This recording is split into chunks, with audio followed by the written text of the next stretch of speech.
अस्सलाम वालेकुम दोस्तों, उम्मीद करता हूं आप सब खैरियत से होंगे। दोस्तों, आज की इस वीडियो में सऊदी अरब और इंडिया की कुछ बहुत ही ज़रूरी खबरें आप लोग के साथ में शेयर करने वाला हूं। तो वीडियो को पूरा ज़रूर देखें ताकि पूरी जानकारी आप लोगों को मिले। आज की इस वीडियो में इंडिया की कुछ बड़ी ही अजीबो गरीब जानकारी आप लोग को देने वाला हूं। इसके अलावा सऊदी अरब में काम करने वाले गैर मुल्कियों की भी कुछ ज़रूरी खबरें आप लोग के साथ में शेयर करने वाला हूं। तो लाइक और सब्सक्राइब आप लोग अभी से कर दीजिए, क्योंकि आखिर तक जाते जाते आप लोगों में से बहुत से लोग लाइक सब्सक्राइब करना भूल जाते हैं। तो सबसे पहले सऊदी अरब की दो बहुत ही महत्वपूर्ण, बहुत ही जरूरी जानकारी आप लोग के साथ में शेयर कर दूं, जिसमें से एक जानकारी वो सऊदी पब्लिक प्रोसिक्यूशन की तरफ से आई है और दूसरी जानकारी ट्रांसपोर्ट जनरल अथॉरिटी की तरफ से आई है। तो सबसे पहले कल सऊदी पब्लिक प्रोसिक्यूशन की तरफ से एक बहुत ही बड़ी वार्निंग दी गई है, जिसमें उनका कहना है कि सऊदी अरब के अंदर कोई भी मेडिकल स्टोर वाला, कोई भी फार्मेसी वाला बिना डॉक्टर की पर्ची के किसी आदमी को कोई ऐसी दवा देता है जो दवा नशा करने में इस्तेमाल हो सकती है। तो जैसा कि आप सभी जानते होंगे कि इस तरह की बहुत सारी दवाएं होती हैं जो इलाज के काम में आती हैं, लेकिन कुछ लोग उसका गलत इस्तेमाल करते हुए उसको नशा करने के लिए इस्तेमाल करने लगते हैं। तो ऐसी सारी दवाओं के लिए सऊदी पब्लिक प्रोसिक्यूशन की तरफ से एक बहुत बड़ी वार्निंग दी गई है कि कोई भी मेडिकल वाला, कोई भी फार्मेसी वाला किसी को बिना डॉक्टर की पर्ची के अगर इस तरह की दवाएं देता है तो उसको 5 साल से लेकर के 15 साल की जेल हो सकती है।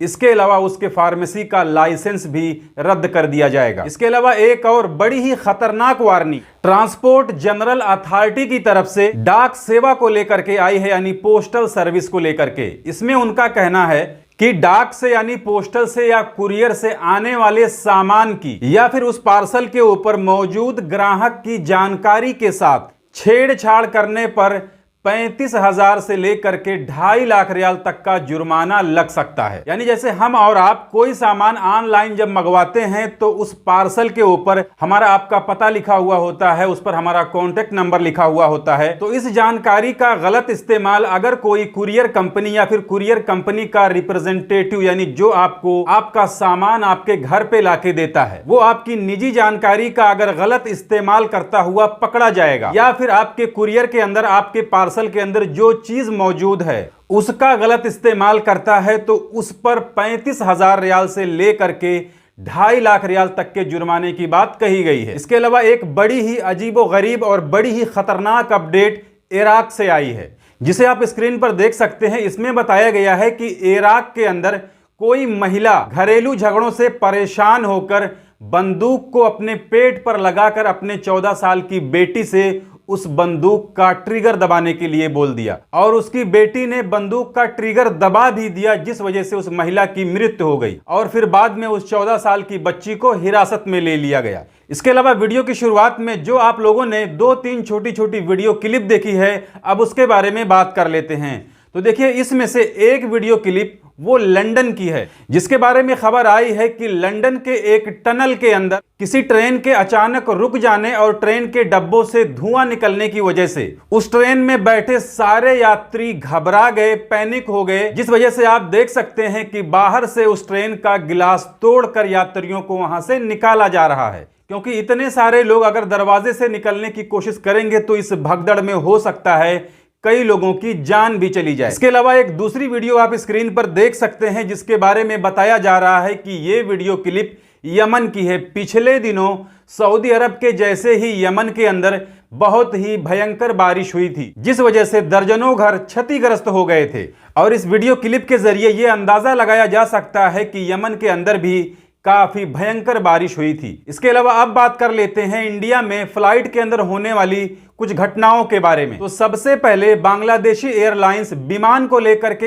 एक अपडेट आई है, जिसमें बताया गया है कि बांग्लादेश से नेपाल काठमांडू जाने वाली बांग्लादेशी एयरलाइंस विमान में तकनीकी खराबी आने के कारण पटना एयरपोर्ट पर लैंड करा दिया गया है, जबकि पटना एयरपोर्ट वो इंटरनेशनल फ्लाइटों के लिए नहीं बना हुआ है। और जब ये बांग्लादेश वाली फ्लाइट पटना एयरपोर्ट पर लैंड हुई तो वहां के सारे कर्मचारी चौंक गए, क्योंकि पटना का जो एयरपोर्ट है वो डोमेस्टिक एयरपोर्ट है, डोमेस्टिक एयरलाइंसों के लिए बनाया गया है, ना कि इंटरनेशनल फ्लाइट के लिए। लेकिन उस एयरलाइंस में कुछ ऐसी तकनीकी खराबी आ गई थी जिस वजह से उसमें बैठे 77 यात्रियों यानी 77 पैसेंजरों की जान को खतरा हो सकता था। इसके अलावा एक इंडियन फ्लाइट के अंदर एक महिला यात्री को बिच्छू काटने की घटना भी सामने आई है। इसमें बताया गया है कि नागपुर से मुंबई जाने वाली फ्लाइट के अंदर बिच्छू निकल आया और एक महिला यात्री को काट भी लिया। हालांकि इस घटना से उस महिला को कोई ज्यादा दिक्कत नहीं हुई। फ्लाइट लैंड होने के बाद में उस महिला का इलाज हुआ और बाद में उसे डिस्चार्ज कर दिया गया। तो इस तरह की घटनाएं भी कभी कभी सामने आती रहती हैं कि फ्लाइट के अंदर सांप निकल आया, बिच्छू निकल आया, जिससे फ्लाइट के अंदर बैठे यात्री घबरा जाते हैं। तो ये थी आज की इस वीडियो में कुछ जरूरी अपडेट जिसे मैंने आपके साथ में शेयर कर दी। जानकारी अच्छी लगी है तो वीडियो को लाइक कर दीजिए। चैनल को अगर अभी तक आपने सब्सक्राइब नहीं किया है तो चैनल को सब्सक्राइब करके बेल आइकन को प्रेस करके ऑल पे जरूर सिलेक्ट कर लीजिए ताकि हमारी आने वाली और भी दूसरी नई वीडियोस की नोटिफिकेशन आपको मिले, क्योंकि सऊदी अरब के अंदर काम करने वाले गैर मुल्कियों से जुड़ी जितनी भी जरूरी खबरें होती हैं वो मैं डेली अपने इस चैनल पर लाते रहता हूं। तो आज की इस वीडियो में बस इतना ही। मिलते हैं फिर अगली वीडियो में, तब तक के लिए इजाजत दीजिए। खुदा हाफिज।